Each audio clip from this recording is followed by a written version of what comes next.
Item ಯಾವುದೇ ಇರಲಿ try ಮಾಡಿ ಆಚಿ ಚಿಕನ್ ಮಸಾಲಾ. ಆಚಿ ಚಿಕನ್ ಮಸಾಲಾ. ಧಾರವಾಡದ ಯೋಗೇಶ್ ಗೌಡ ಕೊಲೆ ಪ್ರಕರಣಕ್ಕೆ ಸಂಬಂಧಪಟ್ಟಂತೆ ಶಾಸಕ ವಿನಯ್ ಕುಲಕರ್ಣಿಗೆ ಇವತ್ತು ನಿಜಕ್ಕೂ ಕೂಡ big day, big tension day ಅಂದ್ರೂ ಕೂಡ ತಪ್ಪಾಗ್ಲಿಕ್ಕಿಲ್ಲ. ಕೆಲವೇ ಕ್ಷಣಗಳಲ್ಲಿ ಕೋರ್ಟ್ನಿಂದ ತೀರ್ಪು ಪ್ರಕಟ ಆಗುತ್ತೆ.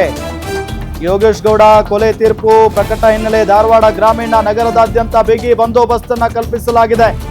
ಮಾಜಿ ಜಿಲ್ಲಾ ಪಂಚಾಯತ್ ಸದಸ್ಯ ಯೋಗೇಶ್ ಗೌಡ ಕೊಲೆ ತೀರ್ಪು ಪ್ರಕಟ ಹಿನ್ನೆಲೆ ಧಾರವಾಡ ಗ್ರಾಮೀಣ ನಗರದಾದ್ಯಂತ ಬಿಗಿ ಬಂದೋಬಸ್ತ್. 100ಕ್ಕೂ ಅಧಿಕ ಪೊಲೀಸರು ಬಿಗಿ ಭದ್ರತೆಯಲ್ಲಿದ್ದಾರೆ. ನಗರ ಗ್ರಾಮೀಣ ಪ್ರದೇಶದ ಅತಿ ಸೂಕ್ಷ್ಮ ಪ್ರದೇಶಗಳಲ್ಲಿ ಭದ್ರತೆ ವ್ಯವಸ್ಥೆಯನ್ನ ಮಾಡಲಾಗಿದೆ. ವಿನಯ್ ಕುಲಕರ್ಣಿ ಮನೆಯ ಎದುರು ಸಹ ಪೊಲೀಸ್ನವರು ನಿಂತ್ಕೊಂಡಿದ್ದಾರೆ. ಗ್ರಾಮೀಣ ಕ್ಷೇತ್ರದ ಕೆಲ ಗ್ರಾಮಗಳಲ್ಲಿ ರೌಂಡ್ಸ್ ಆಗ್ತಾ ಇದ್ದಾರೆ ಪೊಲೀಸರು. ತೀರ್ಪು ಪ್ರಕಟವಾದ ಬಳಿಕ ಅಹಿತಕರ ಘಟನೆ ನಡೆಯದಂತೆ ಬಿಗಿ ಭದ್ರತೆ, ಮುಂಜಾಗ್ರತಾ ಕ್ರಮ.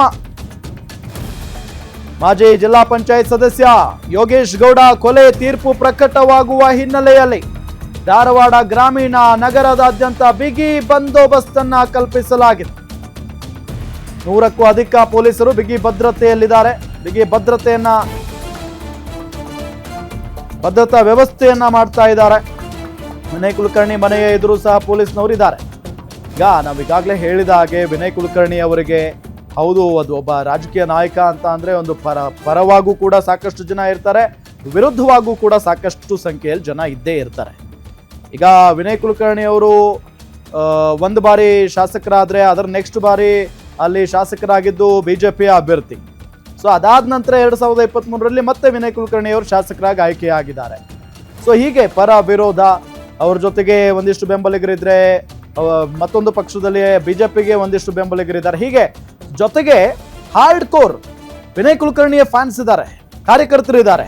ಧಾರವಾಡ ಗ್ರಾಮೀಣದಲ್ಲಿ ಧಾರವಾಡದ ಗ್ರಾಮೀಣ ವಿಧಾನಸಭಾ ಕ್ಷೇತ್ರದಲ್ಲಿ ಬರುವಂತಹ ಹಲವು ಗ್ರಾಮಗಳಲ್ಲಿ ವಿನಯ್ ಕುಲಕರ್ಣಿ ಅಂತ ಅಂದ್ರೆ ಸಾಕು, ಅವ್ರಿಗೋಸ್ಕರ ಏನು ಬೇಕಾದ್ರೂ ಮಾಡುವಂತ ಬೆಂಬಲಿಗರಿದ್ದಾರೆ.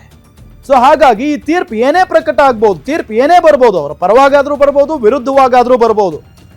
ಸೊ ಅಲ್ಲಿ ಏನು ಹೆಚ್ಚು ಕಡಿಮೆ ಆಗಬಾರ್ದು, ಅಹಿತಕರ ಘಟನೆಗಳಾಗಬಾರ್ದು ಅನ್ನೋ ಕಾರಣಕ್ಕೆ ಈ ದೃಶ್ಯದಲ್ಲಿ ನಿಮಗೆ ತೋರಿಸ್ತಾ ಇದ್ದೀವಲ್ಲ, ಇದು ವಿನಯ್ ಕುಲಕರ್ಣಿ ಅವರ ಮನೆ, ಧಾರವಾಡದಲ್ಲಿ ಇರುವಂತ ಮನೆ ಇದು.